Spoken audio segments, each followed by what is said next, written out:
이번 시간에는 몸속 독소를 5차원의 방법으로 녹여서 배출하는 비결에 대해서 말씀을 전합니다. 몸속 독소를 5차원의 방법으로 배출하는 것은 사람의 방법으로 배출하는 것은 아닙니다. 초자연적이고 5차원인 하나의 방법으로 독소를 녹여서 배출하는 것을 말합니다. 몸속의 독소는 스트레스와 상처로 인해 생긴 독소로서 잠재의식에 형성되어 있습니다. 잠재의식에 형성된 독소는 사람의 기교나 방법으로 또 노력으로 배출이나 정화가 불가능합니다. 몸속에 쌓이는 독소는 영적이면서 심리적인 부분이 있기 때문입니다. 스트레스를 받아 몸속에 독소를 생기도록 역사하는 존재들은 육체 역사하는 영적 존재들입니다. 이들은 반드시 잠재보다 깊은 차원에서 성령 역사가 일어나야 성령의 역사로 몸속의 독소가 현실로 드러나서 밖으로 배출이 되는 것입니다. 그렇기 때문에 성령님이 아니고는 몸속의 독소를 배출하는 다른 방법이 있을 수가 없습니다. 그리고 세상 방법이나 다른 기교로서 몸속에 배출할 수가 없고 세상 방법이 몸속의 독소를 배출하는데 최선의 방법이 될 수가 없다는 것입니다. 이유는 몸속의 독소는 스트레스에 의해 영혼력에 발생하므로 몸속의 독소의 근원에는 영적이고 심적인 문제가 결부되어 있기 때문입니다. 영적이고 심적인 요소는 초자연적인 존재가 결부되어 있습니다. 초자연적인 존재는 사람의 기교나 방법으로 제압이 불가능합니다. 반드시 초자연적인 존재보다 한 차원 강한 존재인 성령의 역사가 일어나야 제거가 가능한 것입니다. 그래서 세상적인 독소 제거 방법으로는 부분적인 독소 제거는 가능하지만 근원까지 제거하는 데는 무리가 있다는 것입니다. 반드시 성령의 깊은 역사가 일어나야 잠재의식에 형성된 독소가 현실로 드러나서 배출이 가능한 것입니다. 크리스천의 몸속에 형성된 독소를 제거하려면 관념적인 성령 세례, 예수를 믿을 때 받았다고 하는 성령 세례가 아니고 체험적인 실제적인 성령 세례를 받아야 합니다.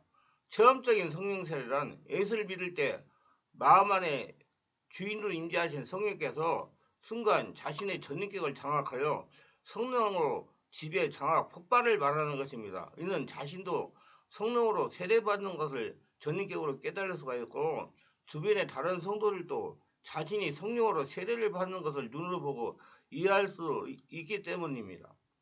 이런 성령 세례를 체험적인 성령 세례라고 말하는 겁니다. 그 지속적으로 성령으로 기도하여 성령으로 충만받으면서 전인격에 성령의 지배와 장악이 되면서 잠재의식에 쌓이는 독소를 현재의식으로 끌고 나와서 배출하는 것입니다.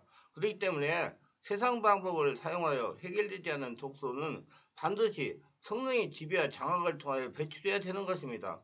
몸속의 독소의 완전한 배출은 성령의 역사 외에는 방법이 있을 수가 없습니다. 그래서 세상 방법으로 독소를 배출한 후에 얼마 가지 않아 요요 현상이 일어나는 것입니다. 몸속에 독소되어 있는 근원적인 문제를 일으키는 존재들이 배출이 되지 않았기 때문입니다. 세상 방법으로 독소를 배출한 후에 스트레스를 받게 독소를 발생하게 하는 존재들이 역사하기 때문입니다. 그렇기 때문에 반드시 성령으로 잠재의식 형성된 독소를 배출해야 됩니다. 여기서 알고 계실 것은 성령의 지배와 장악으로 독소를 배출했다고 완전하게 끝났다고 방심하면 안 됩니다. 크리스천들도 육체를 가지고 있으므로 지속적인 성령의 지배와 장악이 되지 않으면 재발할 수가 있는 것입니다. 그렇기 때문에 주일날 성령으로 충만한 예배를 통해서 지속적인 성령의 지배와 장악이 있도록 해야 됩니다. 저는 25년이라는 세월이 넘도록 성령치유 사역을 했습니다. 개별 정물 집중치유 사역을 하다가 보니까 성령세를 받으면 그때부터 몸속에 형성된 독소가 치유가 녹아들기 시작했다는 것입니다. 마찬가지로 몸속의 독소도 성령의 세례를 받은 다음부터 배출이 되는 것입니다. 성령으로 세례받지 않으면 몸속의 독소는 배출이 불가능합니다. 저는 성령의 세례를 이렇게 표현하기도 합니다. 성령의 세례는 예수를 영접할 때 내주하신 성령께서 순간 폭발하여 전인격을 사로잡는 것이라고 하기도 합니다. 예수를 믿으면 성령이 내주하십니다. 즉시로 죽었던 영은 살아납니다. 그러나 육체는 성령으로 지배나 장악당하지 않은 상태입니다. 육체는 구습을 따른 옛사람이 그대로 있다는 말입니다. 그러므로 옛사람의 역사든 세상 신이 여전히 주인을 하고 있다는 뜻도 됩니다. 하지만 성령으로 세례를 받으면 성령께서 전인격을 사로잡음으로 옛사람의 역사든 세상신이 떠나가기 시작을 하는 것입니다. 그러면서 몸속의 독소가 녹아지면서 배출이 되기 시작합니다. 하나님은 성도들이 성령으로 세례를 받아 영적으로 변하기를 소원하십니다. 성령의 지배와 장악이 되기를 소원하십니다. 성령으로 세례를 받아야 전인격이 하나님을 따를 수 있기 때문입니다. 목회자나 성도는 할 것 없이 성령의 불받기를 사모합니다. 그러나 체험적인 성령 세례를 받아야 성령의 불로 세례를 체험할 수가 있습니다. 저의 개인적인 견해로는 성령 세례가 없이 성령 불세례는 받을 수가 없습니다. 성령의 불세례를 받으면 먼저 성령의 세례를 체험해야 됩니다. 성령의 세례를 받으려면 세례를 받을 수 있는 영의 상태가 되어야 됩니다. 성령의 세례를 받으려면 먼저 성령의 역사하는 장소를 가셔야 됩니다. 그리고 성령으로 세례받고자 하는 마음을 열어야 됩니다. 성령은 사람의 영 안에서 역사합니다. 영은 사람의 마음 안에 있습니다. 그래야 마음을 열어야 영 안에 계신 성령께서 역사하시는 겁니다. 성령이 역사해야 사람이 영적인 상태가 되는 것입니다. 이 성령으로 충만한 영적인 상태가 되어야 하나님과 교통할 수가 있습니다. 그래야 몸 안에 있는 독소들이 4차원의 초인적인 존재들이 떠나가는 것입니다. 녹아지는 것입니다. 그러므로 우리는 회개 세례인 물세례로 만족하지 않고 다음에 성령 세례를 받아야 됩니다. 요한은 나는 너희로 회개하기 위하여 물로 세례를 베풀거니와 내 뒤에 오시는 이는 나보다 능력이 많으시니 나는 그의 신을 들기도 감당하지 못하겠노라. 그는 성령과 불로 너에게 세례를 베푸실 것이오라고 마태복음 3장 11절에 말씀하신 대로 물세례를 받기 이전이든지 이후든지 체험적인 성령 세례를 반드시 받아야 됩니다. 어떤 성도들은 성령 세례를 받으면 물세례를 안 받아도 되냐 묻는 사람이 있는데 그것은 잘못된 것입니다. 예수님께서도 세례 요한에게 직접 물세례를 받았습니다. 이때 예수께서 갈릴리로부터 요단강에 이르러 요한에게 세례를 받으러 하시니 요한이 말리이르되 내가 당신에게서 세례를 받아야 할 터인데 당신이 내게로 오시나이까? 예수께서 대답하여 이르시되 이제 허락하라. 우리가 이와 같이 하여 모든 의를 이루는 것이 합당하리라 하시니 이에 요한이 허락한지라. 마태복음 3장 13, 15절에서 말씀했습니다. 물세례를 행함으로 하나님께 의를 이루는 것이므로 성도는 물세례를 받아야 됩니다. 그렇지만 물세례로 만족하지 말고 성령 세례를 사모해야 됩니다. 사모해야 성령으로 세례를 체험할 수가 있습니다. 물세례는 예수를 믿고 구원받은 사람, 즉 중생한 사람의 표로 받는 것이라면 성령 세례는 구원받은 사람이 하나님의 사역을 위해 권능을 받는 것이며 그리고 자신의 전인격을 성령의 지배하에 들어가게 하는 것입니다. 성령의 지배와 장악이 되면서 몸속의 독소들이 녹아지면서 배출이 되는 것입니다. 그래서 성령이 너희에게 임하였으면 권능을 받고 예루살렘과 유대와 사마리아 땅까지 이르되 증인이 되라. 사도행전 1장 18절에서 말씀하신 것입니다. 우리는 전도의 사명이 있는데 전도하는 데 필수적인 도구는 성령으로 세례를 받는 것입니다. 성령의 권능으로 전도하는 것입니다. 성령의 권능 없이 전도할 수가 없습니다. 세상은 마귀에게 처해있기 때문입니다. 마귀의 종되어 있는 세상 사람을 전도하는 것은 인간의 힘만으로는 한계가 있습니다. 반드시 성령의 권능으로 전도를 해야 됩니다. 성령 세례의 의미에 대해서 교단마다 또 교회마다 또 개인마다 따라서 달라지기 때문에 이 성령 세례라고 말씀드리기는 좀 어려운 단어입니다. 일반적으로 성령 세례는 두 가지 의미로 쓰인다고 봅니다. 첫째가 성령의 내주하심입니다. 우리가 예수를 믿게 되면 성령께서 우리 안에 들어오셔서 우리와 함께 동행하시게 되는데 이것을 성령의 내주하심이라고 합니다. 또한 이것을 성령 세례라고 하기도 합니다. 바로 우리가 예수 믿고 하나님의 자녀가 됨으로 말미암아 성령과 연합되는 것입니다. 성령으로 거듭난다는 뜻이 바로 우리가 예수님을 믿음으로 하나님의 자녀가 되는 사건을 의미하는 것입니다. 이런 경우 성령 세례란 우리의 일생에 딱 한 번 있는 단회적인 사건이 되는 것입니다. 두 번째가 우리가 예수 믿고 나서 특별한 경험을 하는 것입니다. 성령이 특별한 역사를 하며 뼛속까지 회개를 경험하기도 합니다. 방언을 받게 되는 경우도 있고 성령과 친밀한 교제를 하게 되는 경우도 있습니다. 하늘의 권능을 받는 것입니다. 권능 있는 삶을 살아가는 계기가 됩니다. 성령님의 지배와 장악 속에 들어갑니다. 이런 경험을 성령 세례라고 칭하는 경우도 있습니다. 이런 경우 성령 세례란 우리 일생에 한 번 체험할 수 있는 사건이 될 수 있습니다. 성령 세례를 체험하고 나면 성령이 강하게 사로잡힐 때마다 성령의 역사, 성령의 불의 역사를 체험하게 된다는 뜻도 됩니다.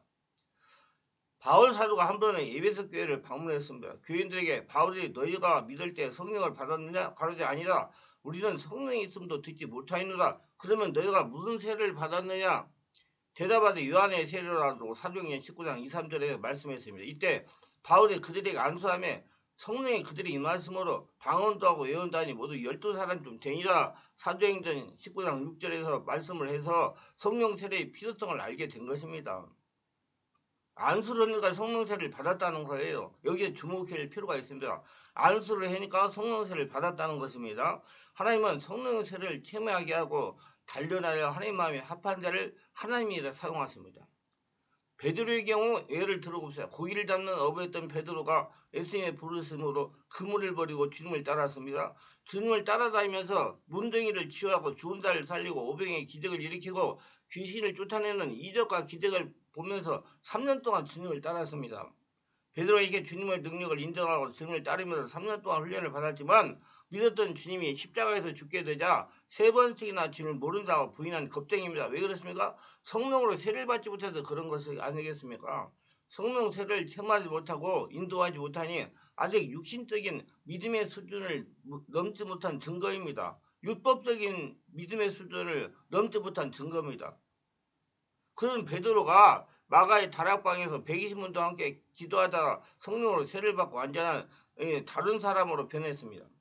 육신적인 사람이 초자연적인 사람으로 변화했습니다. 율법적인 사람이 복음적인 사람으로 변화됐습니다. 성령의 지배 인도받고 성령의 이끌림받는 사람으로 변화됐습니다. 성령이 베드로를 장악한 것입니다. 그러자 성령의 언어를 합니다. 어떻게 변화됐습니까? 초자연적인 성령의 사람이 됩니다. 복음적인 사람이 됩니다. 이제 사람의 가르침 글로 알고 따라가는 것이 아니라 성령의 지배 장악, 성령의 깨닫게 하심, 성령의 인도하심을 받고 따라가는 사람이 되었다는 것입니다. 베드로는 오순절 마가의 다락방에서 완전히 변화되어 성령충만한 사도로 능력의 삶을 보이기 시작했으며 귀신이 떠나고 병자가 고쳐지고 죽은 자가 살아났습니다. 베드로가 전하는 말씀에 감동받아 하루에 3,000명이 예수 믿고 구원받는 역사가 나타났던 것입니다. 놀라운 일이 아닐 수가 없습니다. 우리도 성령의 세례를 체험하고 성령의 인도하에 하나님의 훈련을 순종함으로 받으면 우리에게도 베드로 같은 역사가 나타날 수 있다고 확신합니다. 근데 여러분 몸속의 독소를 5차원의 방법으로 해소한다는 게 이제 성령 세례를 받으면 성령께서 여러분과 저에 있는 독소들을 5차원의 방법으로 녹여서 배출하시는 겁니다. 성령 세례는 참으로 중요합니다. 영적으로 무지하던 저도 불같은 성령의 세례를 체험하고 몸속의 독소가 녹아지면서 배출이 되니 성품이 유순하게 변하고 인내할 줄 아는 사람이 되었습니다. 기도가 깊어지고 성령 인도에 순종하며 영안이 열려서 말씀을 볼 때 말씀 속에 영적인 비밀이 보입니다. 성령께서 말씀을 깨닫게 하십니다. 성령께서 하나님의 뜻을 알게 하십니다. 말씀 속에서 영적인 원리를 깨달으며 말씀을 적용할 때 하나님의 기적이 일어나는 것을 체험하고 있습니다. 저도 베드로같이 기도할 때 병자가 치유되고 귀신이 떠나가고 상한 심령의 사람들이 치유하는 권능 있는 자가 되어가고 있습니다. 제가 체험한 바로는 크리스천이 몸속에 쌓여 영적이고 심령 독소를 배출해야 하나님께서 함께 하시는 건강한 성도로 변화가 된다는 것입니다. 반드시 성령이 잠재우시 무의식의 안에서 일어나가지고 자기 몸속에 쌓여있는 영적의 심령의 독소가 녹아서 배출되어야 이제 자꾸자꾸 영적인 사람, 성령이 깨닫게 하심을 보고 따라가는 사람, 성령의 집에 장악된 사람이 되어가지고 건강한 영적인 사람으로 성령 인도받는 사람으로 변화가 되는 것입니다. 몸속에 독소가 배출되지 않으면 육성의 역사든 세력의 방해로 영적으로 바뀌는 것도 쉽지 않고 전인적인 건강도 누릴 수가 없다는 것입니다. 여러분도 성령 세례를 받으시기를 바랍니다. 그리고 성령의 불세례를 체험하시기를 바랍니다. 그래서 여러분 몸속에 독소를 녹여서 배출하고 뭐 세상 약 먹고 뭐 이런 방법도 중요하지만은 먼저 성령 세례를 받고 성령의 역사가 자신 안에 무의식 잠재 역사가 안에서 일어나 가지고 몸속의 독소를 녹여서 배출하는 것을 체험하시기를 바랍니다. 그럼 자꾸자꾸 여러분 변화가 일어나고요. 유순해지고 평안해지고요. 은혜가 넘쳐납니다. 여러분 은혜를 자꾸 바깥에서 받으려고 하지 말고 여러분 안에서 은혜가 나와야 되는 것입니다. 여러분 안에 지금 하늘나라 성전이 여러분 안에 있어요. 예수님이 여러분 안에 계십니다. 예수님은 천국이십니다. 그래서 성령 세례가 중요합니다. 그럼 성령 세례를 체험하려면 어떻게 해야 되느냐? 이렇게 하시기 바랍니다. 성령 세례를 받음으로 하나님의 영으로 사로잡히는 겁니다. 성령의 지배와 장악의 속에 들어가야 되는 거야. 성령 세례를 성도의 마음을 그리스도에 대한 이해와 사랑과 신뢰로 가득 차게 하며 성령의 삶의 주관자가 되게 하며 하나님의 자녀로서 하나님의 부름에 적합하도록 능력을 부여합니다. 거듭남과 성령을 세례받는 것과는 별개의 다른 사건입니다. 누구든지 그리스도 영이 없으면 그리스도 사람이 아니다. 로마서 8장 9절. 그리스도는 성령에 태어난 사람으로 성령은 그 사람의 중생의 자유를 이루십니다. 그리스도는 그 안에 성령이 내주하는 사람을 지칭하며 성령 세례 받은 자를 의미하는 것은 아닙니다. 거듭남으로 구원을 받게 됩니다. 즉 성령으로 거듭나서 하나님의 자녀가 되는 것입니다. 그러나 사람이 성령에 거듭났지만 성령으로 세례받지 못한 경우도 있습니다. 그러므로 중생과 성령 세례는 동의가 아니라는 것입니다. 그러므로 성령으로 세례를 체험하시길 바랍니다. 체험이라는 건 내가 하나님의 역사심을 눈으로 몸으로 느끼게 된다는 뜻입니다. 성령으로 세례받으러 비로소 성령의 인도를 받을 수가 있습니다. 그래야 성령으로 깊은 영역기도를 할 수 있게 되는 것입니다. 성령으로 깊은 영역기도 함으로 성령의 불이 내 안에서 나와서 내 성령으로 충만하게 불이 임하고 심령에서 성령의 불이 올라오는 깊은 온몸 영역기도를 할 수가 있는 것입니다. 성령의 세례는 성령의 불로 사로잡히는 것이기 때문에 이때 몸속에 깊이 묻혀있는 독소들, 강력한 독소들, 덩어리 독소들이 녹아서 배출이 되는 것입니다. 초단적인 성령의 집에 장악 속으로 들어갈 수 있는 것입니다. 몸속의 독소를 녹여서 배출시킬 수가 있는 것입니다. 우리가 성령의 세례를 체험하려면 사모해야 됩니다. 하나님은 사모하는 영혼에 만족감을 주십니다. 성령 세례도 사모해야 받는 것입니다. 몸속의 독소도 녹여서 배출하려고 사모해야 몸속의 독소가 배출되는 것입니다. 그래서 100입살까지 건강하게 살 수가 있는 것입니다. 그래서 여러분 사모하려면 하면 성령 사모하고 뜨겁게 기도하며 성령 세례가 올 때까지 구하면서 기다려야 됩니다. 성령 세례를 받아야 그때부터 성도가 영적으로 하나님의 초단적인 역사로 변하기 시작하고 몸속에 덩어리진 독소들이 녹아서 배출이 되기 시작합니다. 왜냐하면 성령 세례를 받으면 비로소 육이 영의 지배를 받기 시작하기 때문입니다. 4차원의 귀신들을 지배하기 때문입니다. 5차원의 초단적 역사가 육이 영의 지배를 받아야 비로소 영적인 사람은 변하기 시작합니다. 초단적인 성령에서 몸속의 독소를 녹아서 배출이 되기 때문입니다. 그래서 성령 역사가 안에서 일어나가지고 몸속의 독소를 녹아서 배출해가지고 영혼적으로 건강한 삶을 살아가시기를 주 예수 이름으로 축원합니다. 유익하셨다면 구독, 좋아요, 알림 설정을 부탁합니다. 감사합니다.